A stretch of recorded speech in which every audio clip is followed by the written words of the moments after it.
Salut à toi, merci d'être ici. Reste bien jusqu'à la fin, car je vais partager l'information la plus importante, celle qui change souvent la perception qu'on peut avoir de la pratique dont nous allons parler. Aujourd'hui, on va aborder un sujet intime, parfois un peu tabou, mais qui fait partie de la sexualité de beaucoup de couples, la fellation. Ce n'est pas uniquement une question de plaisir pour celui qui la reçoit, mais aussi pour la personne qui la pratique. Comprendre comment améliorer ce moment à deux, comment le rendre agréable, respectueux et complice, c'est essentiel si tu veux que l'expérience soit positive pour chacun. Alors installe-toi, et prends ce temps pour réfléchir à tout ce que je vais t'expliquer. Il est important de rappeler une chose simple. La sexualité n'est pas seulement une mécanique de gestes, c'est avant tout une rencontre entre deux êtres humains avec leur histoire, leurs désirs, leurs limites et leurs sensibilités. Quand on parle de fellation, beaucoup pensent immédiatement à la satisfaction de celui qui reçoit, mais on oublie parfois que pour que ce soit durable, fluide et répété avec plaisir, il faut aussi que la personne qui la pratique y trouve un sens et une forme de bien-être. Tu verras qu'il existe des freins fréquents, parfois physiques, parfois psychologiques, parfois relationnels, qui font que ce moment peut être perçu comme désagréable.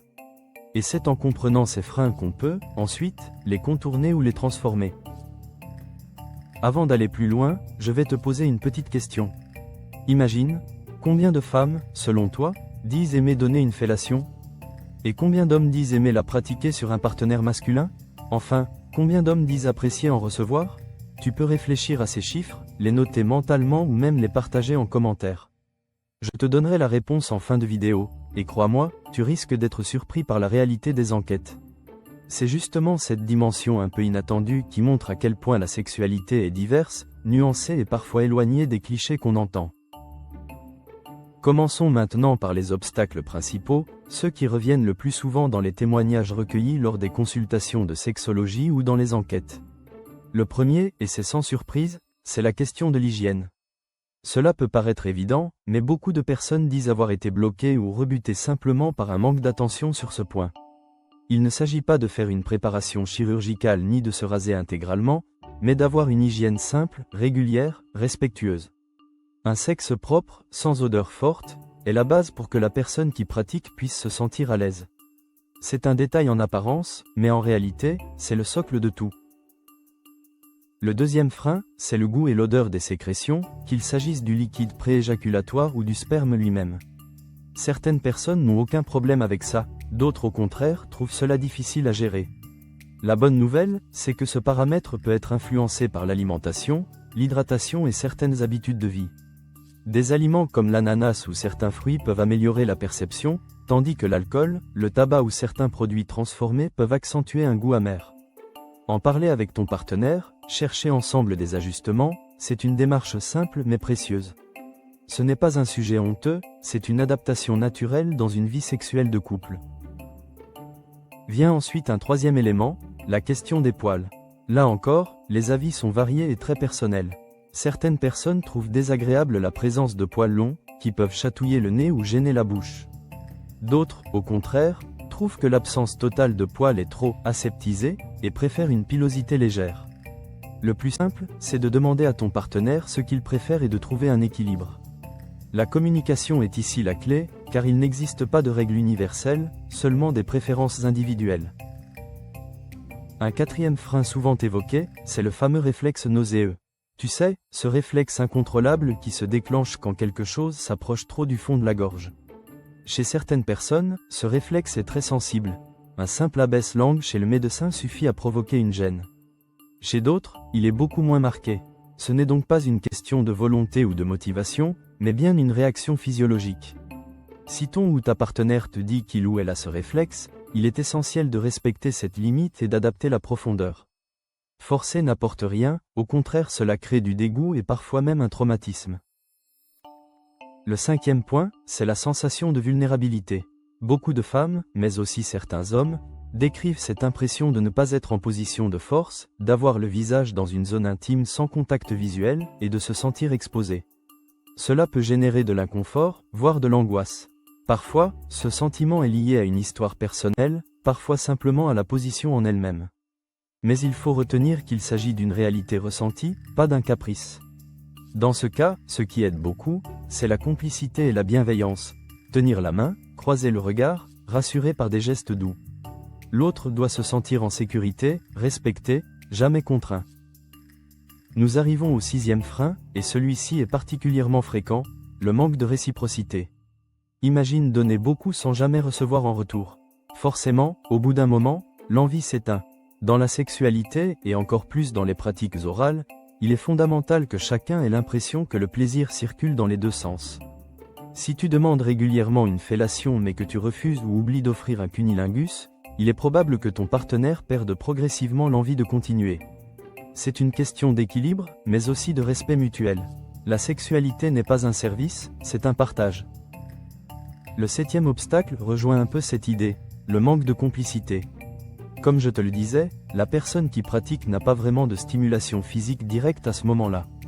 Ce qui rend la fellation agréable pour celui ou celle qui la donne, c'est de voir l'autre prendre du plaisir, de sentir que ce plaisir est partagé, d'être dans une bulle commune. C'est ce lien émotionnel qui rend la pratique agréable et motivante. Si la complicité est absente, la fellation devient un geste mécanique, presque une corvée. Tu comprends donc pourquoi il est crucial de montrer son plaisir, d'encourager, de remercier et d'être attentif à l'autre. 8e frein, les influences culturelles, religieuses ou éducatives. Certaines personnes ont grandi dans un environnement où la sexualité orale était perçue comme sale, dégradante ou interdite. Ces croyances peuvent persister à l'âge adulte et peser sur la pratique. Dans ces cas-là, le dialogue est essentiel. Tu ne pourras pas changer d'un coup les convictions profondes de ton partenaire, mais tu peux écouter, comprendre et respecter. Parfois, avec le temps et la confiance, les barrières s'assouplissent. Parfois, elles restent présentes, et il faut accepter cela sans insister. Le 9e frein est moins connu, la phobie. Environ 10 à 15% de femmes présenteraient une phobie spécifique lorsqu'elles s'approchent de la zone génitale masculine. Cela se traduit par une panique irrationnelle, un blocage impossible à dépasser sur l'instant. Ce n'est pas de la mauvaise volonté, c'est une réaction incontrôlée. Dans ces cas, il ne faut jamais forcer.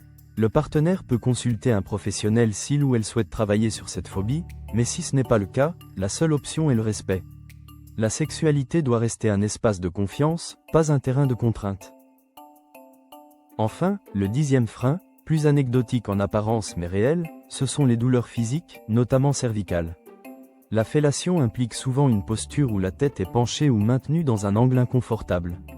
Pour quelqu'un qui souffre d'arthrose, de tension musculaire ou simplement de raideur, cela peut devenir douloureux rapidement. Là encore, la solution, c'est l'adaptation. Choisir une position plus confortable, utiliser des coussins, changer l'angle. Rien n'est figé, la sexualité doit s'adapter au corps et non l'inverse. Comme promis, revenons maintenant à la petite question du début.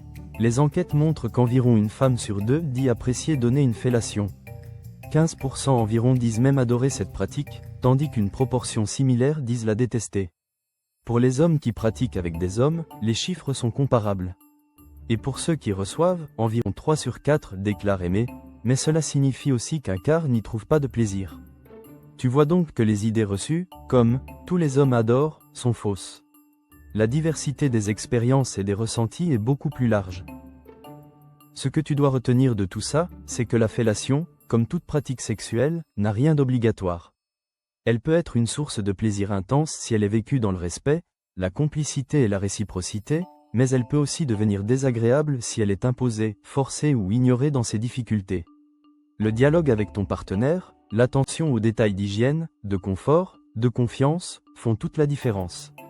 La clé, c'est de construire un espace intime où chacun se sent libre, respecté et entendu. Merci d'avoir pris le temps d'écouter jusqu'au bout.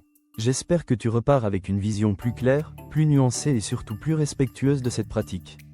N'hésite pas à me dire en commentaire ce que tu en penses, à partager ton avis, ton expérience ou ton témoignage.